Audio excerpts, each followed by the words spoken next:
ಜಗತ್ತು ಯುದ್ಧದ ಬೆಂಕಿಯಲ್ಲಿ ಬೇಯುತ್ತಿರುವಾಗ ಒಂದು ದೇಶ ಶತ್ರುಗಳಿಗೆ ತಡೆಯಲು ಅಸಾಧ್ಯವಾದ, ಊಹಿಸಲು ಸಾಧ್ಯವಾಗದಂತಹ ಒಂದು ಅಸ್ತ್ರವನ್ನು ಸಿದ್ಧಪಡಿಸಿದರೆ ಏನಾಗಬಹುದು? ಆಟ ಬದಲಾಗಲಿದೆ. ಹೌದು, ಭಾರತ ಈಗ ಅಂತಹದೇ ಒಂದು ಮಹತ್ವ ಕಾರ್ಯಕ್ಕೆ ಕೈ ಹಾಕಿದ್ದು, ಶತ್ರುಗಳ ನಿದ್ದೆಗೆಡಿಸುವ, ರಡಾರ್ಗಳ ಕಣ್ಣಿಗೆ ಮಣ್ಣೆರಚುವ ಭಾರತದ ಅತ್ಯಂತ ಅಪಾಯಕಾರಿ ಶೌರ್ಯ ಕ್ಷಿಪಣಿ ಈಗ ಹೊಸ ಮತ್ತು ಭೀಕರ ಅವತಾರದಲ್ಲಿ ಬರ್ತಾ ಇದೆ. ನಮಸ್ಕಾರ ಗೆಳೆಯರೇ, ತಮ್ಗೆಲ್ರಿಗೂ ಪ್ರಚಾ ಇನ್ಫೋ ಚಾನಲ್ಗೆ ಸ್ವಾಗತ. ಇವತ್ತು ಪ್ರಪಂಚದ ಪರಿಸ್ಥಿತಿಯನ್ನು ನೀವು ನೋಡ್ತಾ ಇದ್ದೀರಿ. ಮಿಡಲ್ ಈಸ್ಟಲ್ಲಿ ಉದ್ವಿಗ್ನತೆ, ರಷ್ಯಾ ಮತ್ತು ಉಕ್ರೇನ್ ನಡುವೆ ನಿಲ್ಲದ ಯುದ್ಧ, ಬಲಿಷ್ಠ ರಾಷ್ಟ್ರಗಳ ನಡುವೆ ಮೇಲುಗೈ ಸಾಧಿಸುವ ಹಪಾಪಿ. ಇಂತಹ ಬಿಕ್ಕಟ್ಟಿನ ಸಮಯದಲ್ಲಿ ಭಾರತ ಕೇವಲ ಮೌನ ವೀಕ್ಷಕನಾಗಿ ಉಳಿದಿಲ್ಲ.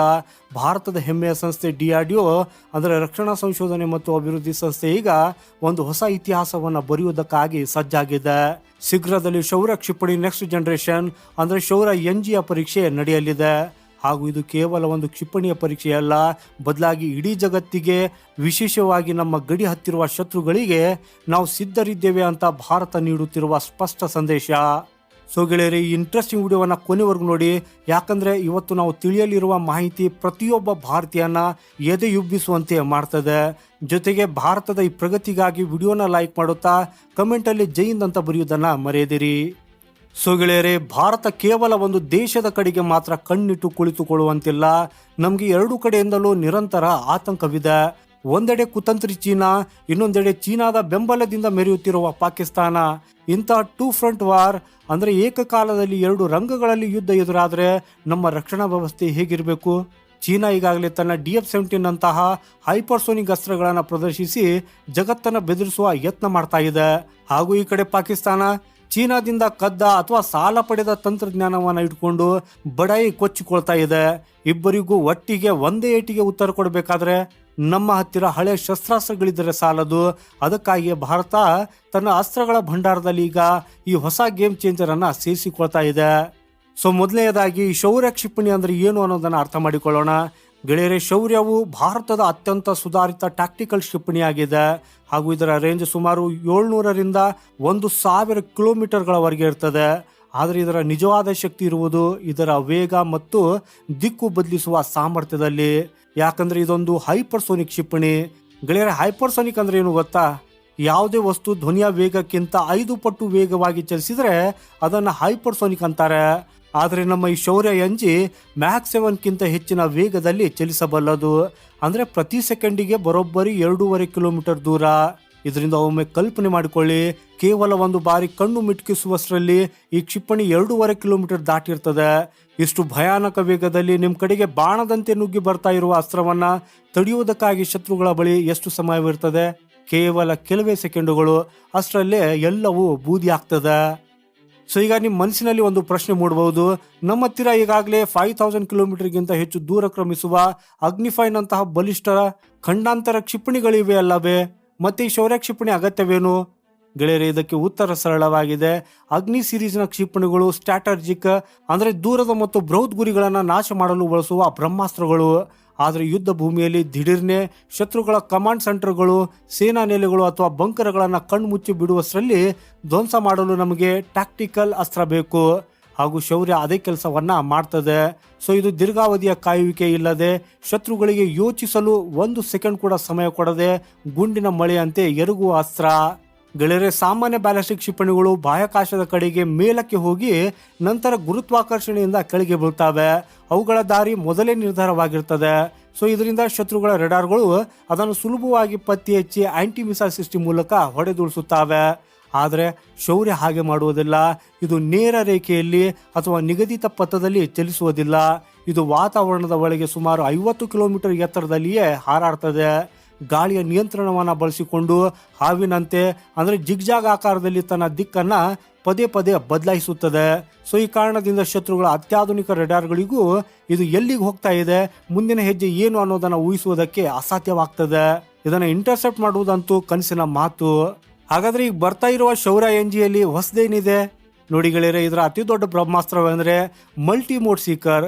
ಇದು ಇಮೇಜಿಂಗ್ ಇನ್ಫ್ರಾರೆಡ್ ಅಂದರೆ IR ಮತ್ತು ಆಕ್ಟಿವ್ ರೆಡಾರ್ ಎರಡನ್ನು ಒಟ್ಟಿಗೆ ಬಳಸಿಕೊಂಡು ಕೆಲಸ ಮಾಡ್ತದೆ.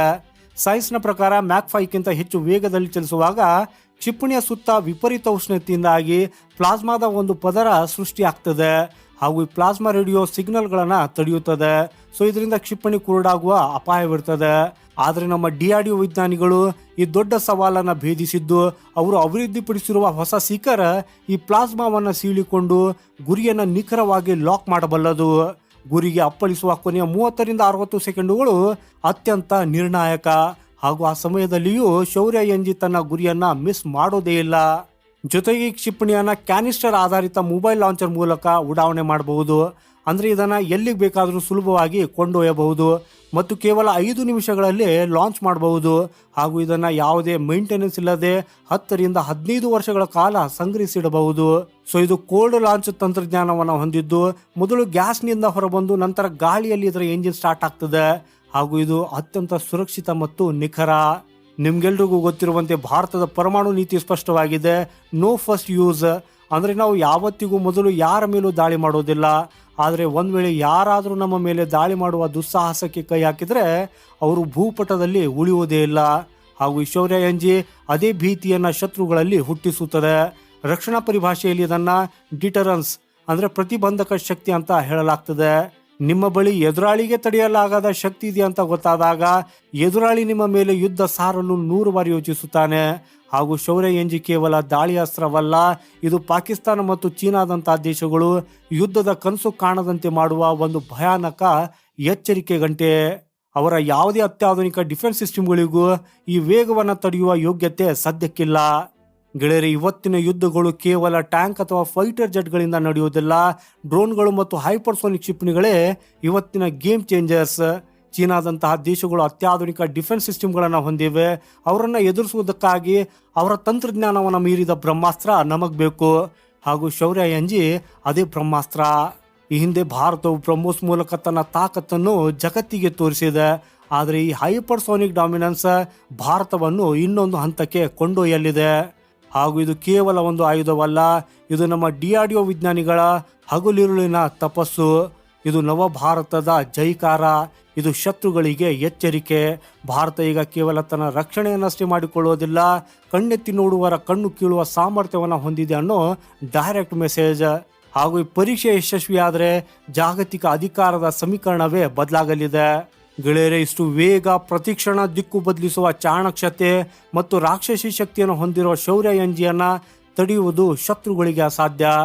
ಸೊ ನಿಮ್ಮ ಪ್ರಕಾರ ಭವಿಷ್ಯದ ಯುದ್ಧಗಳನ್ನ ಈ ಹೈಪರ್ಸೋನಿಕ್ ಕ್ಷಿಪಣಿಗಳೇ ನಿರ್ಧರಿಸುತ್ತವೆ, ಹೌದು ಅಥವಾ ಇಲ್ಲ ಅನ್ನೋದನ್ನು ಕೆಳಗೆ ಕಮೆಂಟ್ ಮಾಡಿ ನಮಗೆ ತಿಳಿಸಿ. ಹಾಗೂ ನಮ್ಮ ವಿಜ್ಞಾನಿಗಳ ಈ ಅದ್ಭುತ ಸಾಧನೆಗೆ ಒಂದು ಲೈಕ್ ಇರಲೇಬೇಕು. ಸೊ ಈ ವಿಡಿಯೋನ ಪ್ರತಿಯೊಬ್ಬ ಭಾರತೀಯನಿಗೂ ಶೇರ್ ಮಾಡಿ ದೇಶದ ರಕ್ಷಣಾ ವ್ಯವಸ್ಥೆಯ ಬಗ್ಗೆ ಹೆಮ್ಮೆ ಮೂಡಿಸಿ. ಹಾಗೂ ಈ ರೀತಿಯ ಮಾಹಿತಿಗಾಗಿ ನಮ್ಮ ಚಾನೆಲ್ ಸಬ್ಸ್ಕ್ರೈಬ್ ಮಾಡುವುದನ್ನು ಮರೆಯದಿರಿ. ಸಿಗೋಣ ಮುಂದಿನ ಮತ್ತೊಂದು ಇಂಟ್ರೆಸ್ಟಿಂಗ್ ಮಾಹಿತಿಯೊಂದಿಗೆ.